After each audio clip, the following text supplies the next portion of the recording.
Bihar government का एक liberalisation toward industrialisation नहीं है। यहाँ सर इस तरह का इंडस्ट्रियलिस्ट टाइप का या नया काम नया कुछ इन्वेंटिव काम करने का इस तरह का कोई यहाँ व्यवस्था नहीं है, या फिर ना गवर्नमेंट की तरफ से है और ना यहाँ के लोगों के मन में उतना कुछ जागरूकता है। बिहार चुनाव से पहले ट्विटर पर industry in Bihar hashtag trend करता है।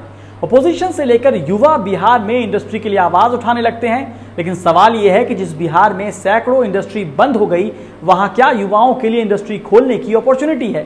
हम इस वक्त बिहार के सहरसा में हैं, जहां कुछ युवा अपनी किस्मत का ताला खुद खोल रहे हैं और स्टार्टअप बिहार का सपना पूरा करने में लगे हैं।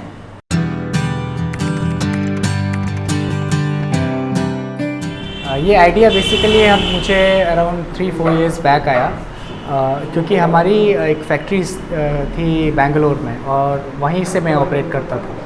लेटर ऑन जब मैं बिहार हमेशा आता जाता था, यहाँ पे मेरा होम टाउन है सहरसा में, तो आई केम टू नो कि यहाँ पे जो माइग्रेशन है लेबर्स का वो बहुत ज़्यादा है।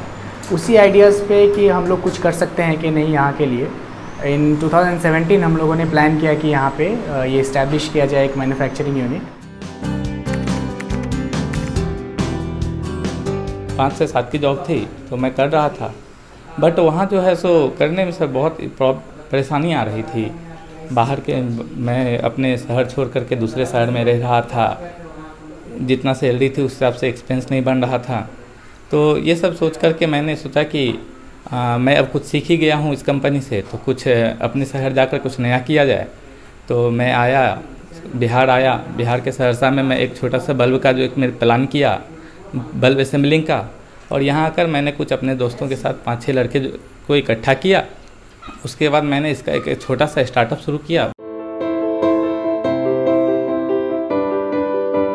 गवर्नमेंट के लेवल पे इनिशियल आपको रजिस्ट्रेशन के लेवल पे दिक्कतें आती है। सेकेंडली जब आप कुछ चाहते हो कि गवर्नमेंट की तरफ से कुछ सब्सिडी मिले, तो उनका जो प्रोसीजर है वो बहुत हॉच पॉच सॉर्ट ऑफ वो है, मतलब कुछ एक क्लियर गेटवे नहीं है उस चीज़ के लिए, तो वो एक प्रॉब्लम है। फिर आपको जो आपको क्लियरेंस चाहिए होता है डिफरेंट लेवल्स पे, जैसे कि पोल्यूशन क्लियरेंस, और फिर आपको ये सब जो क्लियरेंस होता है, इलेक्ट्रिसिटी क्लियरेंस वगैरह, ये सब आपको थोड़ा प्रॉब्लम होता है, बिकॉज़ अभी भी हम लोग उस एज से नहीं निकल पाए हैं जहाँ पे हम लोग खुले हाथों से किसी भी इंडस्ट्री को या फिर मीडियम इंटरप्राइजेस को वेलकम कर सकें।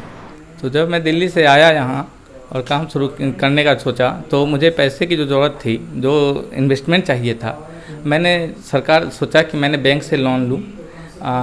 बैंक के लिए बहुत बैंक गया मैंने ट्राई करने के लिए कि जो स्कीम है प्रधानमंत्री की मुद्रा योजना, ये वो बहुत सारे स्कीम थे, तो मेरे दिमाग में यही सेट था।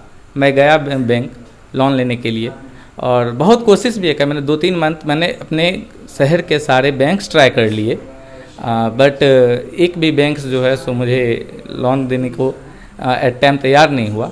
सरकार की बहुत बात सुनी है मैंने कि जाओ बस जाना है पेपर लेकर के और इंस्टेंट लोन मिल जाता है, बट यहाँ जो है सो ऐसा कुछ नहीं, ज़मीनी स्तर पे इस तरह का कुछ भी काम नहीं हो रहा है।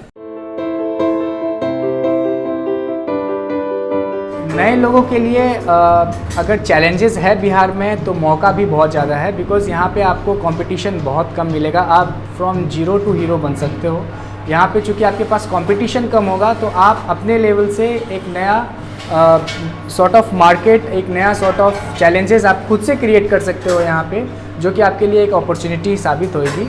जो चैलेंजेस है, उस चैलेंजेस को अगर आप ओवरकम करते हो, तो ये आपको एक ओपन मार्केट और एक नया फ्रेश सिनेरियो आपको यहाँ पे ऑलरेडी ओपन है, बिकॉज यहाँ पे उस लेवल की इंडस्ट्रियलाइजेशन नहीं है जो आपको बड़े शहरों में मिलेगी।